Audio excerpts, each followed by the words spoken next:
How's it going today? Today we're going to talk about the craziest advice you could probably hear on any YouTube video talking about finances and stocks. And the advice is, in the statement is, valuations don't really matter. Now, before you close out and call me crazy, hear this a way out, and this is kind of a way of thinking. This is a mindset type video that I'm making. People always try to sit around and evaluate these companies and stuff. And it's really kind of like the P's and stuff like that. I could talk later in the video why P's don't matter at all. They don't really matter. They're crazy. They're their thing. And this is a mindset.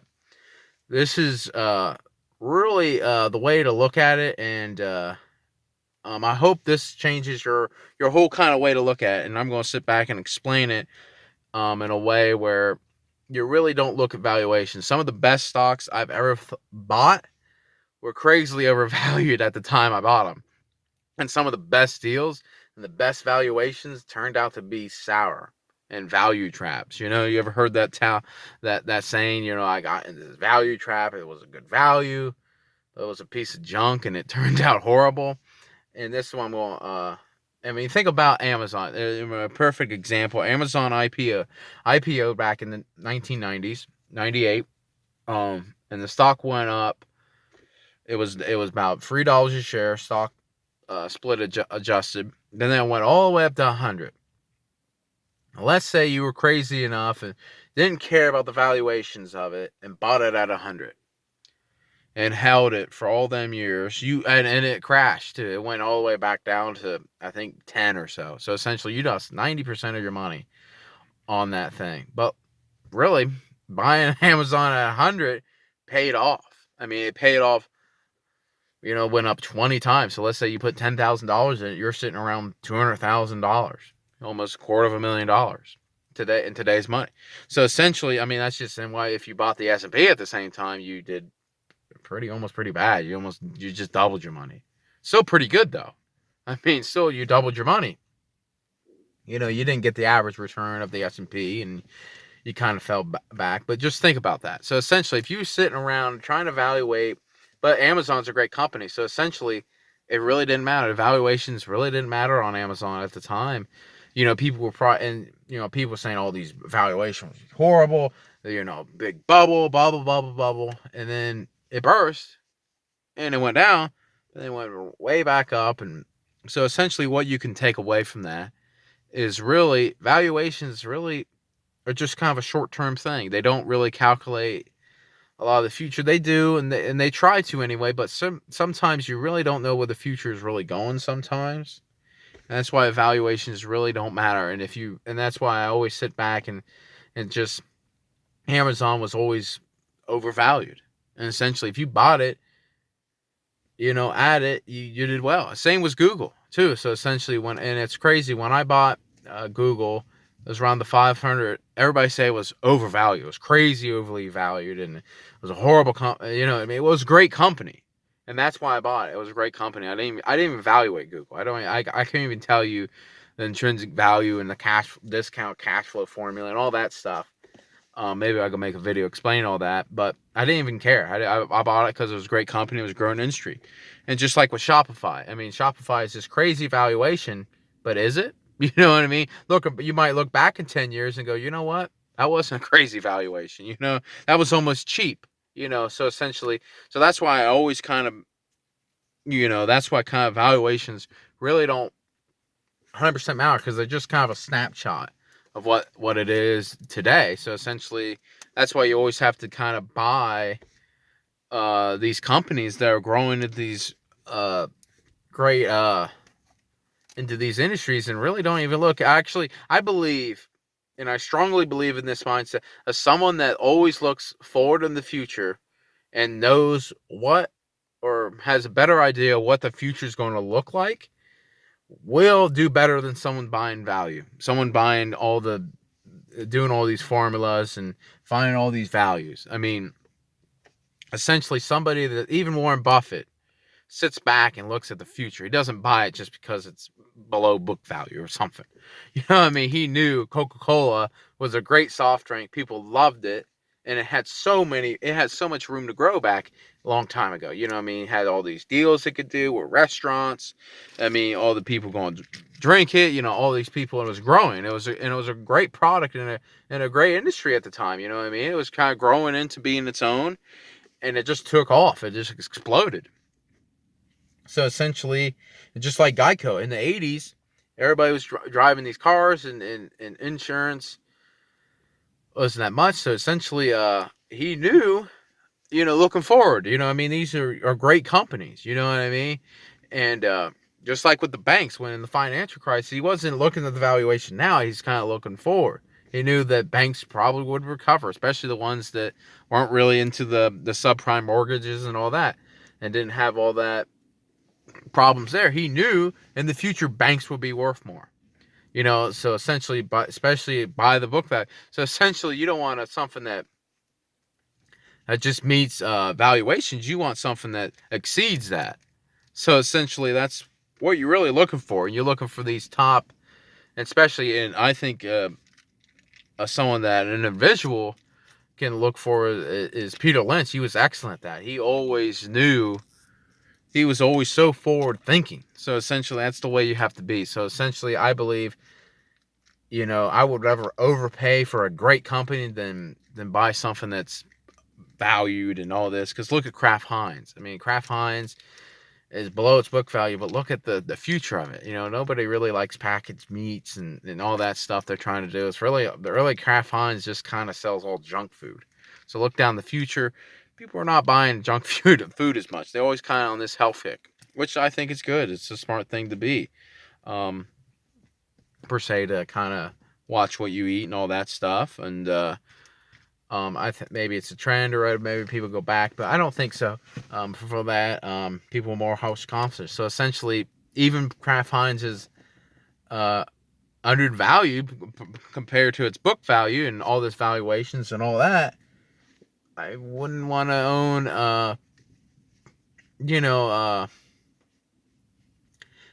Kraft Heinz going forward. I would try to maybe, that's why Beyond Meat is, so it might be crazy valuations, but let's say Beyond Meat becomes the next Kraft Heinz, you know what I mean, or something bigger. And Kraft Heinz was over $100 billion company. So, I mean, Beyond Meat has a big runway in front of it. If Beyond Meat, so essentially that's what you have to just kind of envision the future and be very thing. And then valuations really, they're just kind of a short-term thing. And that's why I don't like PEs, and I never look at PEs, because PEs, there's multiple reasons why PEs are not very good. And actually horrible, and I hate when people say, oh, the PE's low. I hate that. It's so ignorant. And a lot of people don't understand that PEs can be fluctuated. It can be manipulative. So essentially, it might look cheap, but is it? You know what I mean? It might be, in a company can have a low PE or a high PE and actually be going out of business. So essentially, it might be a low PE for a reason. So essentially, you might, oh, well, it's cheap. And then you buy it and then realize it's not, because multiple reasons. And it's the way the PEs really calculated. PEs are calculated through basically, you take the trailing earnings per share. So take all the earnings and add it up and divide basically by the shares outstanding, how many shares the company offers.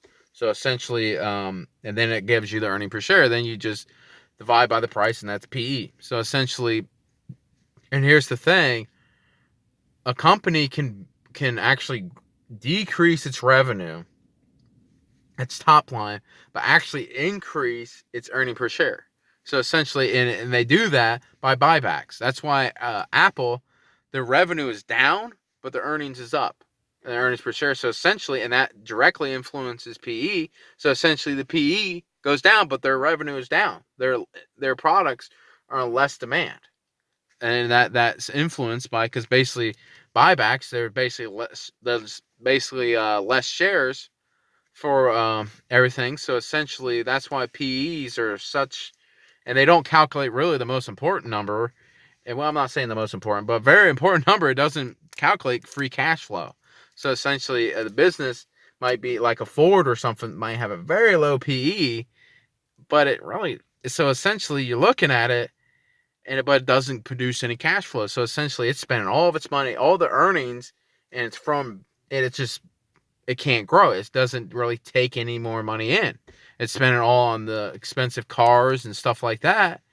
And maybe I could talk about, I should make a whole video talking about free cash flow. Because it's very important. But really, that's really what it is. And really, and you have to understand the accounting of the income statement and why it's kind of skewed and really not not very good to really judge a business, especially as a snapshot. But really, it's going in a tangent and everything, but I'm going.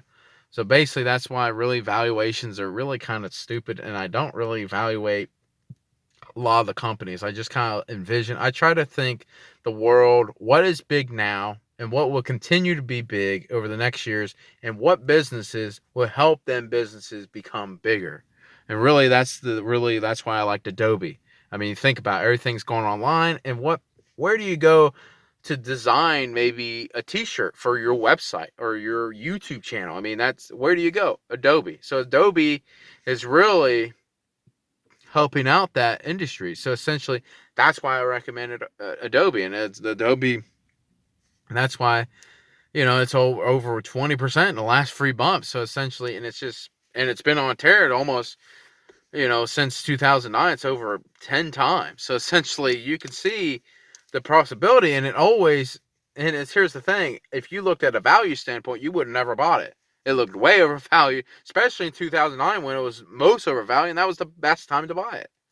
So essentially, hope that that's about it. Hopefully this video opens your mind, and maybe because a lot of people don't teach that. They sit around and sit formulas and the educated investor mindset, price, and that's the most important thing is what you pay for it. And when it's not, you're buying a business, you're buying the future basically. So essentially that's why you always have to have a good future outlook. It can't be buying off of book value and praying to God it turns around. I mean, that's just kind of silly, and I don't invest like that at all. I used to, and it didn't turn out well. I'm just trying to teach you through experience, because I started that way. I started as a value investor, looking at which I think I agree 100% with Charlie Munger. He said any good investing is value investing. So essentially, I'm really kind of value investing, not in the traditional sense, maybe not the Benjamin Graham way of doing it, but essentially I'm buying good value. So essentially the businesses I buy go up. So essentially, majority of them anyway. Some of them kind of get flat, but majority of the ones, the outperformers, are really kind of crazy, but they're kind of the new thing that where it's heading, and they're doing great things. So essentially, that's why I always think valuations are kind of dumb. It's kind of a stupid way to look at it. But anyway, that's all today. Make sure you subscribe. I give daily things. I give videos like this where I talk about psychology and a way of thinking about it. And I bring videos like this all the time. And I bring recommendations and why I do them. But anyway, thank you for watching, and I hopefully this changed your mind. Thank you.